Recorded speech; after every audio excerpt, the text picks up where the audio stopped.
السلام علیکم ورحمۃ اللہ وبرکاتہ۔ اللہم صلی علی سیدنا محمد وعلی آل سیدنا محمد وبارک وسلم علیہ بعد کل شیء معلوم۔ عزیزان گرامی، فضائل سورۃ اخلاص و سورہ فلق و سورہ ناس۔ سورہ اخلاص حب محبت کے لیے، رفع حاجت کے لیے بہت مؤثر ہے، بزرگان دین کے مجربات میں سے ہے۔ جو شخص سورہ اخلاص کو 1000 مرتبہ بعض نماز عشاء پڑھے تو اس کی ہر حاجت پوری ہوگی، اور جو شخص اسے روزانہ 111 مرتبہ پڑھنے کا معمول بنائے وہ انشاءاللہ محبوب الخلائق ہو جائے گا۔ اس کے علاوہ سورت کو پڑھنے کا بے پناہ اجر ملے گا، لیکن اگر کوئی پڑھنا چاہے 1001 مرتبہ پڑھے، 111 مرتبہ پڑھے، 200 مرتبہ پڑھے۔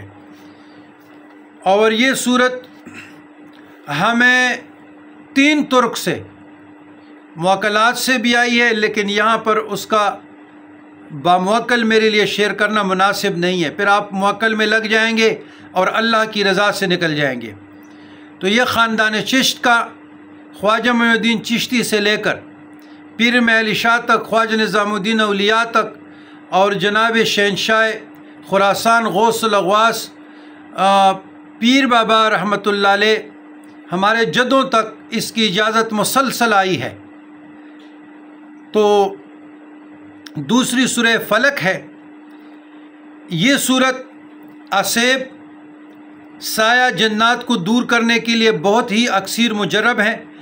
جو شخص اسے رات کو سوتے وقت پڑھ کر اپنے اوپر دم کرے تو انشاءاللہ ہر طرح کے ڈر، خوف اور مصیبت سے محفوظ رہے گا۔ اگر کوئی شخص اس کا عامل بننا چاہے تو اسے چاہیے کہ بعض نماز عشاء ایک تعداد خود رکھ لے، کم از کم 100 مرتبہ سے کم نہیں ہونا چاہیے۔ 41 مرتبہ، 100 مرتبہ، 70 مرتبہ، 40 روز تک پڑھے۔ اس کے بعد جس بچے یا بچی کو رات کو ڈر لگتا ہو، پانی پر دم کر کے دے دے، انشاءاللہ باہر کی چیزوں کا اثر ختم ہو جائے گا۔ حضور نبی کریم صلی اللہ علیہ وسلم کا ارشاد ہے کہ سورہ فلق سے بہتر کوئی دعا پناہ کے متعلق نہیں ہے۔ ایک اور حدیث میں ہے کہ معذوتین کی مثل پناہ پکڑنے کے باب میں کوئی صورت میرے اوپر نازل نہیں ہوئی۔ لوگوں، اس حفاظت کے قلعہ کی نگرانی کرو اور اس کی پناہ میں آرام لو۔ اب سورہ ناس، فضائل سورہ ناس۔ یہ سورت بھی جنات اور شیاطین سے بچنے کے لیے بہت مفید ہے۔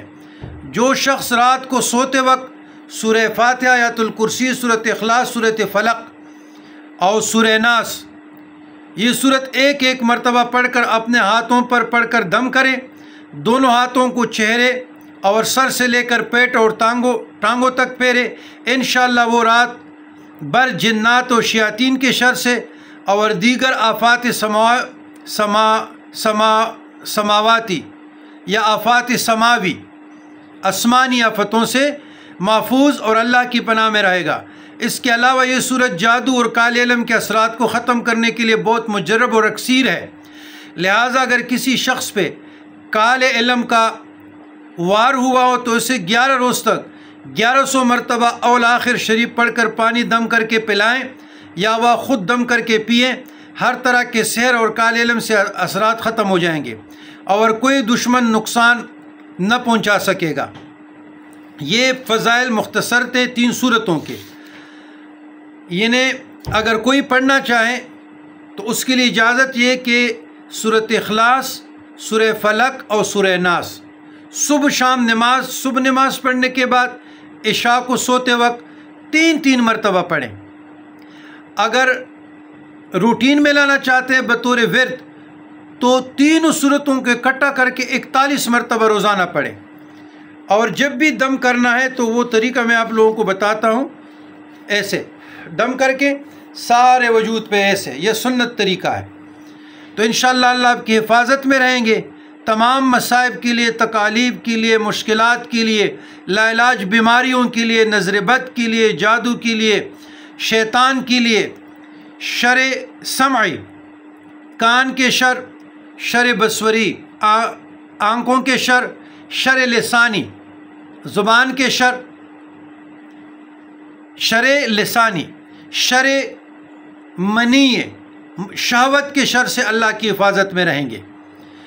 تو ہماری طرف سے یا ہمارے بھی مسنون اعمال میں بھی ہیں، صبح شام کے اذکار میں بھی ہیں، مصباحات عشر میں بھی ہم پڑھتے ہیں، خود بھی ہم اس سے روحانی علاج کراتے ہیں، دم درود کرواتے ہیں، خود بھی اپنے آپ کو دم کرتے ہیں، اپنے اہل و عیال کو بھی کر لیتے ہیں، حصار بھی اس کا ہم باندھ لیتے ہیں ہر رات۔ تو آپ لوگ بھی اس پہ عمل کریں اور 2 احباب تک پہنچائیں، انشاءاللہ تعالی فائدہ بھی ہوگا۔ دیکھیں، تلاوت سے تلاوت ہے، وظیفے سے وظیفہ ہے، ورد سے ورد ہے، دعا سے دعا ہے، اللہ کے قرب کا بھی ذریعہ ہے اور رسول اللہ صلی اللہ علیہ وسلم کی قرب کا بھی ذریعہ ہے۔ تو اس سے بڑی سعادت کیا ہو سکتی ہے؟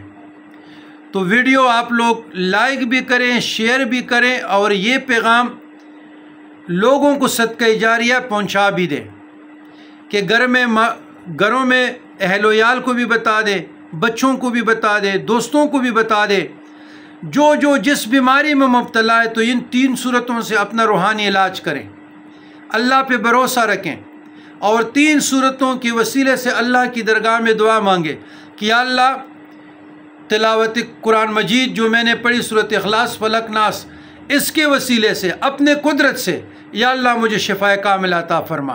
یا اللہ جو میرے لیے مشکل، میرے لیے بیماری ایک پہاڑ بنا ہوا ہے، پہاڑ ایک تشبیہ ہے، یا اللہ اس پہاڑ کو ریزہ ریزہ کر دے، وہ تنگ دستی ہو، وہ مفلسی ہو، وہ بیماری ہو، وہ خوف ہو، وہ مقدمہ ہو، وہ دشمن کی اظہار ثانی ہو، کوئی بھی چیز ہو، وہ آپ کے لیے ایک پہاڑ کی مانند ہے، ماؤنٹین، اس کو ریزہ ریزہ کرنے کے لیے ان 3 صورتوں سے مدد لیں، انشاءاللہ تعالیٰ آپ دعائیں دیں گے۔